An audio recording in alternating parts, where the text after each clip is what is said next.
और प्रधानमंत्री नरेंद्र मोदी आज आगरा मेट्रो रेल परियोजना के निर्माण कार्य शुरू करने जा रहे हैं। प्रधानमंत्री मोदी इस कार्यक्रम से वर्चुअली जुड़ रहे हैं। आगरा मेट्रो के इस प्रोजेक्ट की लागत 8,379 करोड़ रुपए से भी ज्यादा है। तो ये महत्वपूर्ण परियोजना जिसका आज इसका निर्माण कार्य शुरू होने जा रहा है और प्रधानमंत्री नरेंद्र मोदी वर्चुअली इस कार्यक्रम से जुड़ रहे हैं। मेट्रो सेवा का विस्तार हो रहा है। पिछले 5 वर्षों में लखनऊ, गाजियाबाद, नोएडा और ग्रेटर नोएडा में 83 किलोमीटर मेट्रो संचालन के आरंभ के बाद कानपुर, आगरा और दिल्ली से मेरठ के बीच बन रही देश की पहली RRTS परियोजना के तहत 131 किलोमीटर नए कॉरिडोर्स का निर्माण कार्य प्रारंभ हुआ है। भारत सरकार एवं उत्तर प्रदेश सरकार के संयुक्त स्वामित्व वाली company Uttar Pradesh metro rail corporation ने लखनऊ में 23 किलोमीटर लंबे उत्तर दक्षिण मेट्रो रेल कॉरिडोर का निर्माण रिकॉर्ड समय में पूरा करने का कीर्तिमान स्थापित किया। प्रदेश के प्रमुख औद्योगिक नगर कानपुर में कुल 32.5 किलोमीटर लंबे 2 कॉरिडोर वाली मेट्रो रेल परियोजना पर IIT कानपुर से मोती झील तक 9 किलोमीटर लंबे प्रायोरिटी कॉरिडोर पर निर्माण कार्य भी अत्यंत तीव्र गति से चल रहा है। आगरा में भी अब विश्व स्तरीय मेट्रो सुविधा के लिए निर्माण कार्य शुरू हो रहा है। 26 लाख जनसंख्या के साथ आगरा उत्तर प्रदेश का तीसरा सबसे घनी आबादी वाला शहर है। ये दुनिया भर के पर्यटकों और कला प्रेमियों के साथ व्यावसायिक दृष्टि से भी प्रदेश के प्रमुख शहरों में से एक है। 8,379.62 करोड़ रुपए की लागत के साथ आगरा में 29.4 किलोमीटर लंबे 2 मेट्रो कॉरिडोर का निर्माण होगा। पहला कॉरिडोर ताज ईस्ट गेट से सिकंदरा के मध्य निर्मित होगा, जिसकी कुल लंबाई 14 किलोमीटर होगी, जिसमें 6 एलिवेटेड और 7 भूमिगत स्टेशन निर्मित किए जाएंगे। 15.4 किलोमीटर लंबा और 14 स्टेशनों वाला दूसरा कॉरिडोर आगरा कैंट और कालिंदी विहार को आपस में जोड़ेगा। ये कॉरिडोर पूरी तरह एलिवेटेड होगा। देश के 27 शहरों में मेट्रो परियोजनाएं चल रही हैं और वर्ष 2022 तक करीब 1000 किलोमीटर मेट्रो रेल की संरचना देश को समर्पित करने की तैयारी है। आज प्रधानमंत्री नरेंद्र मोदी के कर कमलों द्वारा आगरा मेट्रो परियोजना के निर्माण कार्य का होने जा रहा है शुभारंभ।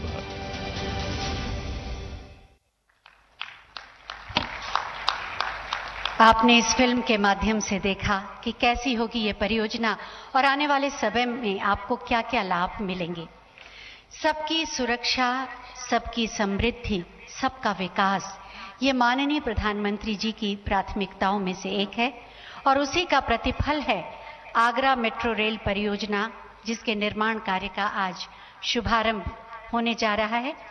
मैं बहुत ही आदर के साथ माननीय प्रधानमंत्री जी से अनुरोध करूंगी कि वो बटन दबाकर शिलापट का अनावरण करें।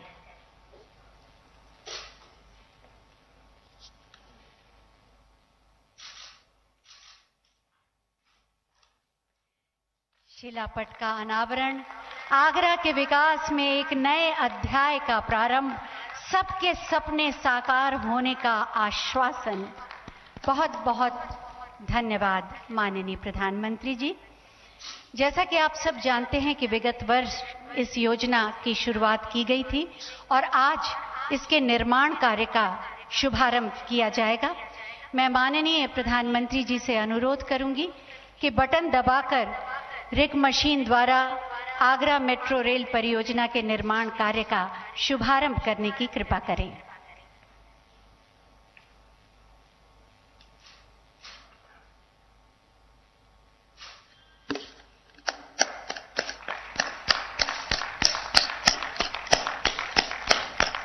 माननीय प्रधानमंत्री जी ने बटन दबाया और रिग मशीन ने इसका निर्माण कार्य प्रारंभ कर दिया।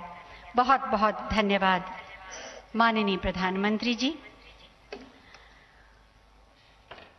प्रकल्प और विकल्प से देश का कायाकल्प करने वाले आत्मनिर्भर भारत के रूप में एक नए राष्ट्र का निर्माण करने वाले माननीय प्रधानमंत्री जी से अब हम बहुत ही आदर के साथ अनुरोध करेंगे कि अपने आशीर्वचनों से हमारा मार्गदर्शन करें। आप सबकी जोरदार तालियों के साथ मेरे साथ बोलिए, भारत माता की। नमस्कार। उत्तर प्रदेश के राज्यपाल श्रीमती आनंदीबेन पटेल जी, केंद्रीय मंत्रिमंडल में मेरे साथी श्री हरदीप सिंह पुरी जी, उत्तर प्रदेश के लोकप्रिय मुख्यमंत्री श्रीमान योगी आदित्यनाथ जी, यूपी सरकार में मंत्री चौधरी उदयभान सिंह जी, डॉक्टर DS धर्मेश जी, संसद में मेरे साथी प्रोफेसर SP सिंह बघेल जी, श्री राजकुमार चाहर जी, श्री हरिद्वार दुबे जी, अन्य जनप्रतिनिधिगण और आगरा के मेरे प्यारे भाई और बहनों, आप सभी को मेट्रो का काम शुरू होने पर बहुत बहुत बधाई। आगरा के पास बहुत पुरातन पहचान तो हमेशा रही है। अब इसमें आधुनिकता का नया आयाम जुड़ रहा है। सैकड़ों वर्षों का इतिहास संजोए ये शहर अब 21वीं सदी के साथ कदम ताल मिलाने के लिए तैयार हो रहा है। भाइयों और बहनों, आगरा में स्मार्ट सुविधाएं विकसित करने के लिए पहले ही लगभग 1000 करोड़ रुपए के प्रोजेक्ट्स पर काम चल रहा है। पिछले साल जिस कमांड एंड कंट्रोल सेंटर का शिलान्यास करने का मुझे सौभाग्य मिला था, वो भी बनकर तैयार है। मुझे बताया गया है कि कोरोना के समय में ये सेंटर बहुत उपयोगी सिद्ध हुआ। अब 8000 करोड़ रुपए से अधिक का ये मेट्रो प्रोजेक्ट आगरा में स्मार्ट सुविधाओं के निर्माण से जुड़े मिशन को और मजबूत करेगा। साथियों, बीते 6 सालों में यूपी के साथ ही पूरे देश में जिस स्पीड और स्केल पर मेट्रो नेटवर्क पर काम हुआ, वही सरकार की पहचान और प्रतिबद्धता दोनों को दर्शाता है। 2014 तक देश में लगभग 225 किलोमीटर मेट्रो लाइन ऑपरेशनल हुई थी। साल 2014 के बाद के 6 वर्षों में देश में 450 किलोमीटर से ज्यादा मेट्रो लाइन देश भर में ऑपरेशनल है और लगभग 1000 किलोमीटर मेट्रो लाइन पर तेज गति से काम भी चल रहा है। आज देश के 27 शहरों में मेट्रो का काम या तो पूरा हो चुका है या फिर काम अलग अलग चरणों में है। यूपी की ही बात करें तो आगरा मेट्रो सुविधा से जुड़ने वाला ये यूपी का 7वां शहर है। और इनके बीच एक और बात बहुत विशेष है। देश में सिर्फ मेट्रो रेल नेटवर्क ही नहीं बन रहा है, बल्कि आज मेट्रो कोच भी मेक इन इंडिया के तहत भारत में ही बन रहे हैं।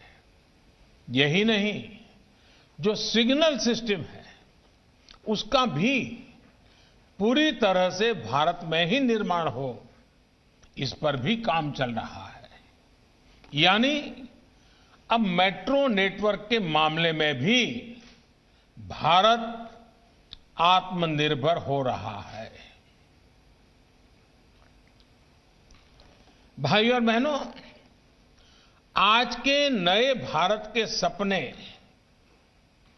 उतने ही बड़े हैं, उतने ही विराट हैं, लेकिन सिर्फ सपने देखने से काम नहीं चलता। सपनों को साहस के साथ पूरा भी करना पड़ता है। जब आप साहस के साथ, समर्पण के साथ आगे बढ़ते हैं तो कोई भी बाधा आपको रोक नहीं सकती। भारत का सामान्य युवा, भारत के छोटे शहर आज यही साहस दिखा रहे हैं, यही समर्पण दिखा रहे हैं। 20वीं सदी में जो भूमिका देश के मेट्रो शहरों ने निभाई, उसी भूमिका को विस्तार देने का काम अब हमारे आगरा जैसे छोटे शहर कर रहे हैं। छोटे शहरों को आत्मनिर्भर भारत की धुरी बनाने के लिए ही अनेक विकास पर बहुत ज्यादा जोर दिया जा रहा है। पश्चिमी उत्तर प्रदेश के इन शहरों में तो हर वो चीज है जो आत्मनिर्भरता के लिए हमें चाहिए। यहां की भूमि, यहां के किसानों में अपार सामर्थ्य है। पशुधन के मामले में भी ये क्षेत्र देश में अग्रणी है। ऐसे में यहां डेयरी और फूड प्रोसेसिंग से जुड़े उद्योग के लिए बहुत संभावनाएं हैं। इसके अलावा ये क्षेत्र सर्विस सेक्टर और मैन्युफैक्चरिंग सेक्टर में भी आगे बढ़ रहा है। साथियों, आधुनिक सुविधाएं मिलने से, आधुनिक कनेक्टिविटी मिलने से पश्चिमी यूपी का यह सामर्थ्य और बढ़ रहा है। देश का पहला rapid rail transport system Meerut से दिल्ली के बीच बन रहा है। दिल्ली मेरठ के बीच 14 लेन का एक्सप्रेस वे भी जल्द ही इस क्षेत्र के लोगों की सेवा देने लगेगा। पश्चिमी उत्तर प्रदेश के अनेक जिलों को जोड़ने वाले गंगा एक्सप्रेस वे को योगी जी की सरकार पहले ही स्वीकृति दे चुकी है। यही नहीं, यूपी में दर्जनों एयरपोर्ट्स को रीजनल कनेक्टिविटी के लिए तैयार किया जा रहा है। इसमें भी अधिकतर पश्चिमी उत्तर प्रदेश में है। ग्रेटर नोएडा के जेवर में आधुनिक विश्व स्तरीय ग्रीनफील्ड एयरपोर्ट से तो इस पूरे क्षेत्र की पहचान पूरी तरह बदलने वाली है। साथियों, देश के इंफ्रास्ट्रक्चर की एक बहुत बड़ी दिक्कत हमेशा से ये रही थी कि नए प्रोजेक्ट्स की घोषणा तो हो जाती थी, लेकिन इसके लिए पैसा कहां से आएगा, इस पर बहुत ध्यान नहीं दिया जाता था। इस वजह से प्रोजेक्ट बरसों तक लटके रहते थे। उनमें काम की रफ्तार बहुत धीमी होती थी, नाम मात्र का काम होता था। हमारी सरकार ने नई परियोजना की शुरुआत करने के साथ ही उसके लिए आवश्यक धनराशि के इंतजाम पर भी उतना ही ध्यान दिया है। कनेक्टिविटी और आधुनिक इंफ्रास्ट्रक्चर पर जितना आज देश में खर्च किया जा रहा है, उतना पहले कभी नहीं किया गया। अब नेशनल इंफ्रास्ट्रक्चर पाइपलाइन प्रोजेक्ट के तहत 100 लाख करोड़ रुपए से अधिक खर्च करने की भी तैयारी है। Multi modal connectivity infrastructure master plan, उस पर भी काम किया जा रहा है। कोशिश ये है कि देश के इंफ्रास्ट्रक्चर को बेहतर बनाने के लिए पूरी दुनिया से निवेश को आकर्षित किया जाए। इंफ्रास्ट्रक्चर और रियल एस्टेट प्रोजेक्ट्स में इन्वेस्ट में विदेशी निवेश को आसान बनाने के लिए भी हर जरूरी कदम उठाए जा रहे हैं।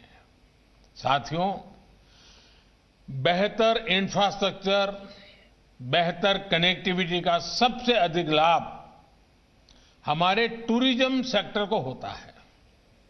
मेरा ये हमेशा से मत रहा है कि टूरिज्म एक ऐसा सेक्टर है जिसमें हर किसी के लिए कमाई के साधन है। कम से कम निवेश में अधिक से अधिक आमदनी टूरिज्म के माध्यम से संभव है। इसी सोच के साथ देश लोकल टूरिज्म के लिए वोकल हो, इसके लिए अनेक स्तरों पर काम चल रहा है। ताजमहल जैसी धरोहरों के आसपास आधुनिक सुविधाएं विकसित करने के साथ ही टूरिस्टों के लिए ईज ऑफ ट्रैवलिंग भी बढ़ाई जा रही है। सरकार ने न सिर्फ ई वीजा स्कीम में शामिल देशों की संख्या में काफी वृद्धि की है, इसके साथ ही होटल रूम टैरिफ पर टैक्स को भी काफी कम किया है। लोग अक्सर सवाल पूछते हैं कि पहले की तुलना में अब हो रहे रिफॉर्म्स ज्यादा बेहतर तरीके से काम क्यों करते हैं? पहले की तुलना में अब अलग क्या हो रहा है? कारण बहुत ही सीधा है। पहले रिफॉर्म्स टुकड़ों में होते थे, कुछ सेक्टरों, कुछ विभागों को ध्यान में रख के होते थे। अब एक संपूर्णता की सोच से रिफॉर्म्स किए जा रहे हैं। अब जैसे शहरों के विकास के को ही हम ले लें, शहरों के विकास के लिए हमने 4 स्तरों पर काम किया है। बीते समय से चली आ रही समस्याओं का समाधान हो, जीवन ज्यादा से ज्यादा सुगम हो, ज्यादा से ज्यादा निवेश हो और शहरों की व्यवस्थाओं में आधुनिक टेक्नोलॉजी का उपयोग अधिक हो। भाइयों और बहनों, रियल एस्टेट सेक्टर की क्या स्थिति थी, इससे हम भली भांति परिचित हैं। घर बनाने वालों और घर खरीदारों के बीच भरोसे की एक खाई आ चुकी थी। कुछ गलत नीयत वाले लोगों ने पूरे रियल एस्टेट को बदनाम करके रखा था, हमारे मध्यम वर्ग को परेशान करके रखा था। इस परेशानी को दूर करने के लिए रेरा का कानून लाया गया। हाल में कुछ रिपोर्ट जो आई है वो बताती हैं कि इस कानून के बाद मिडिल क्लास के घर तेजी से पूरे होने शुरू हुए हैं। इसी तरह हमारे शहरों में एक और बड़ी समस्या है, बड़ी संख्या में खाली पड़े घरों की। ये तब है जब बड़ी आबादी को किराए पर घर मिलने में भी परेशानी होती है। इस समस्या को दूर करने के लिए भी एक मॉडल कानून बनाकर राज्यों को दिया जा चुका है। साथियों, शहरों का जीवन आसान बनाने के लिए आधुनिक पब्लिक ट्रांसपोर्ट से लेकर हाउसिंग तक चौतरफा काम चल रहा है। यहां आगरा से ही प्रधानमंत्री आवास योजना की शुरुआत हुई थी। इस योजना के तहत शहरी गरीबों के लिए 1 करोड़ से ज्यादा घर स्वीकृत हो चुके हैं। शहर के मध्यम वर्ग के लिए भी पहली बार घर खरीदने के लिए मदद की जा रही है। अब तक 12.5 लाख से ज्यादा शहरी मध्यम वर्गीय परिवारों को भी घर खरीदने के लिए लगभग 28,000 करोड़ रुपए की मदद दी जा चुकी है। अमृत मिशन के तहत देश के सैकड़ों शहरों में पानी, सीवर जैसे इंफ्रास्ट्रक्चर को अपग्रेड किया जा रहा है। शहरों में सार्वजनिक टॉयलेट्स की बेहतर सुविधाएं हो, वेस्ट मैनेजमेंट की आधुनिक व्यवस्था हो, वेस्ट मैनेजमेंट को प्रायोरिटी देने के तरीके हो, इसके लिए स्थानीय निकायों को मदद दी जा रही है। भाइयों और बहनों, आज शहरी गरीब को मुफ्त इलाज मिल रहा है और मध्यम वर्ग को सस्ती दवाई मिल रही है, सस्ती सर्जरी उपलब्ध कराई जा रही है। सरकार की कोशिशों से बिजली से लेकर मोबाइल फोन तक उस पर खर्च बहुत कम हुआ है। एजुकेशन लोन से लेकर होम लोन तक ब्याज की दरें कम की गई हैं। ये भी पहली बार हुआ है जब रेहड़ी, ठेले, फेरी वाले छोटे उद्यमों को बैंकों से सस्ता ऋण उपलब्ध कराया गया है। यही तो सबका साथ, सबका विकास, सबका विश्वास है। भाइयों और बहनों, ये जो रिफॉर्म्स बीते कुछ समय से किए जा रहे हैं, उनसे देश में नया आत्मविश्वास आया है। विशेष तौर पर देश की बहनों, बेटियों तक जिस प्रकार सरकारी लाभ पहुंचा है, वो सचमुच में अगर बारीकियों में जाएंगे तो आपको भी संतोष देगा। पहले की तुलना में आपके अंदर भी एक नया विश्वास बढ़ेगा। हर रोज दूर सुदूर से अनेक चिट्ठियां मुझे मिल रही है। मीडिया के माध्यम से बहनों, बेटियों की भावनाएं मुझ तक पहुंच रही है। माताओं, बहनों के इसी आशीर्वाद से मैं वाकई भाव विभोर हूं। देश की बहनों, बेटियों, देश के युवाओं, देश के किसानों, देश के श्रमिकों, कर्मचारियों, व्यापारियों का विश्वास बीते हर चुनाव में दिख रहा है। यूपी सहित देश के कोने कोने में चुनाव के नतीजों में ये विश्वास झलक रहा है। 2-3 दिन पहले तेलंगाना में, हैदराबाद में गरीब और मध्यम वर्ग ने सरकार के प्रयासों को अभूतपूर्व आशीर्वाद दिया है। आपका साथ और आपका समर्थन ही मेरी प्रेरणा शक्ति है। देशवासियों की छोटी से छोटी खुशी मुझे नए नए काम करने की हिम्मत देते हैं, नए इनिशिएटिव लेने की ताकत देते हैं, ताकि मैं आपकी भलाई के लिए और ज्यादा कर सकूं। आत्मनिर्भरता का यह आत्मविश्वास यूं ही निरंतर मजबूत होता रहे, विकास के कार्य ऐसे ही बढ़ते चलें, इसी कामना के साथ आपको मेट्रो प्रोजेक्ट की फिर से बहुत बधाई। लेकिन एक बात मैं जरूर याद कराऊंगा, कोरोना के टीका का इंतजार है। और पिछले दिनों में जब वैज्ञानिकों से मिला तो अब कोई ज्यादा देर होगी ऐसा नहीं लगता है। लेकिन संक्रमण के बचाव को लेकर हमारी सावधानी में कोई कमी नहीं आनी चाहिए। मास्क, 2 गज की दूरी, ये बहुत जरूरी है। आप इसका ध्यान रखेंगे, इसी विश्वास के साथ आप सबका बहुत बहुत आभार, धन्यवाद। बहुत बहुत धन्यवाद माननीय प्रधानमंत्री जी। Presenting B News app, available on Google Play and App Store. Download it now.